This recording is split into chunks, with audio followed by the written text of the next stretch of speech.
Terkait kelangkaan daging, Menteri Pertanian Andi Amran Sulaiman menegaskan akan menindak tegas pihak-pihak yang bermain dalam kelangkaan daging sapi. Sanksi tegas tersebut telah sesuai dengan Undang-Undang Pangan Nomor 7 Tahun 1996, yakni bisa berupa pidana berat dan denda miliaran rupiah.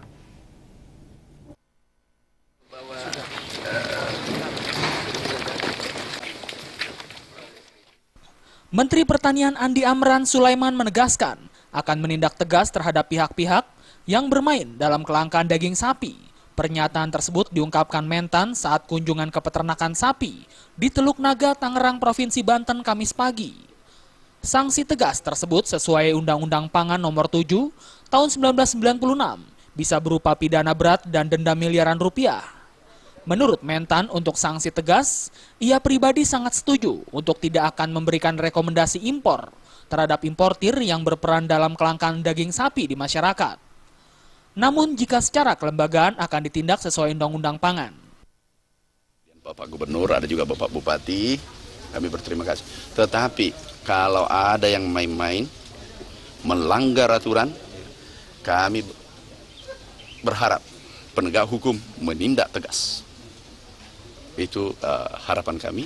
Kemudian dari Kementerian Pertanian, kami minta direktur kami dengan Dirjen supaya menjadi perhatian serius yang main-main dalam hal ini.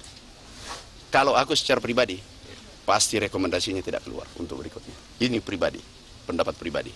Tapi kalau sebagai menteri, kami melihat regulasi yang ada. Apa yang kita lakukan untuk mereka. Dalam kesempatan tersebut, Mentan memastikan saat ini stok daging sapi sudah aman dan normal.